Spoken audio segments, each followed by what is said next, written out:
It makes us look stupid. It's so outdated. Recruiting, it's basically children, to train them as killers. For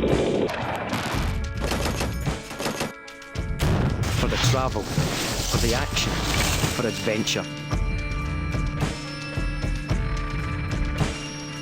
I'm really uncomfortable with the way that I think about how we sold the army to younger people.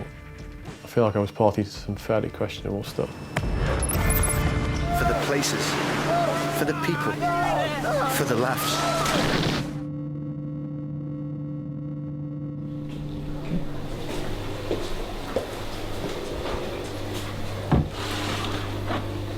This is my medication.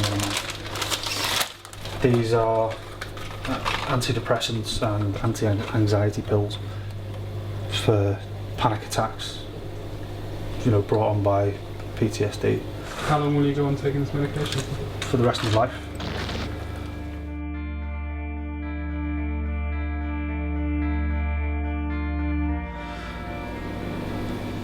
They don't tell you that in the careers either.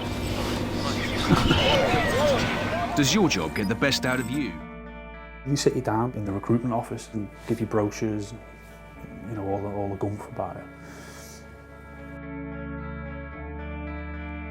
And I was just sat there reading, thinking, wow, I want to do this. You know, the sort of propaganda was really effective, you know, to a kid. For the action, for excitement, for adventure. They show you all the pictures of the adventure training, like abseiling, skiing, and they only show you the most glamorous ones. Being so young, I was easily manipulated. And what did your parents say when you said, I want to join? My mum was devastated. My mum was gutted. She was in tears. The army were aware that parents and guardians may be stopping people from joining the army by throwing up concerns about their welfare. Post-traumatic stress was definitely one of those conditions. So the army drafted us in to work on that particular communications problem.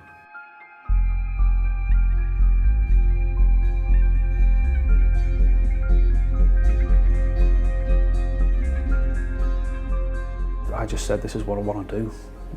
So reluctantly, she signed the consent forms, and off I went.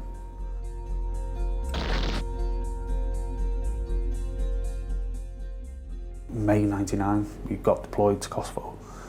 I was 19 then, so that was quite an eye-opener. The Serbian army has left horror in its wake. You could smell bodies, you know, burning bodies. When you smell that smell, it never leaves you. You're never using words like kill or maim. They would put people off. So you have to find different ways to express those concepts. The divorce between the language and the actuality starts becoming a problem when you start thinking about your audience. I then went to Iraq in 2005. When you're so young, you just can't comprehend what's going on. And my mum said when I come back I wasn't the same after that.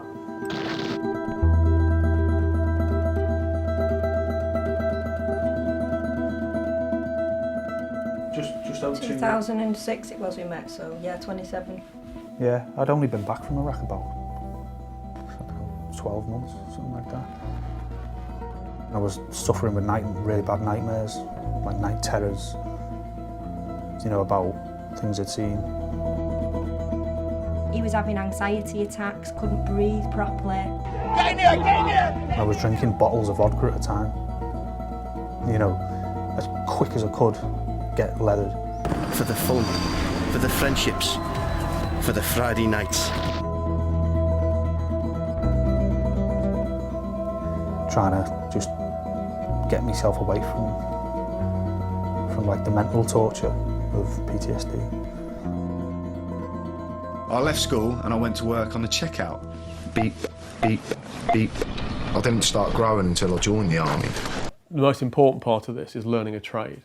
So if you're a parent or a guardian, your kid's going to go into the army, but they aren't just going to learn soldiering, they're going to learn a trade that they can use in civilian life. I got an MVQ in armed services, and I thought, where's that going to benefit me? Get paid, get qualified, army learning, different class. You've got to really start from the bottom again.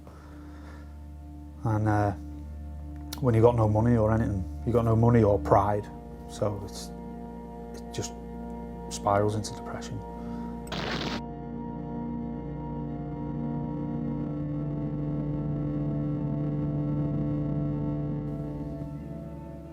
And how real is all this? The family aspect, the day-to-day, the day in the life, the training? That's kind of the wrong question, because it's not a question of reality, because everything in here is real. The thing that you want to be thinking about is the emphasis.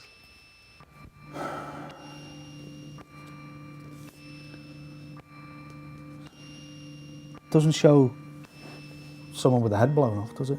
Or, you know, whose child has just been killed. Doesn't show that.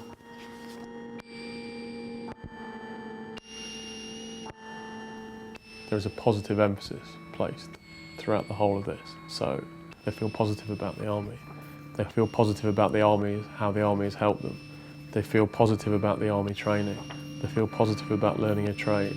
They feel positive about the daily life in the army. They feel positive about life on the front line. And they feel positive about the feelings of pride that they've got from being in the army. It's just this deception. You know, they don't tell you the downsides of it. So, when you're so young, you know, so being so young, you don't know what you're doing. Initially, that didn't worry me, because we were answering a communications problem, and that was the appropriate way to speak to people of that age group. But as time wore on, I started thinking to myself, should we be speaking to this age group at all? I fell for it, you know, head first, you know.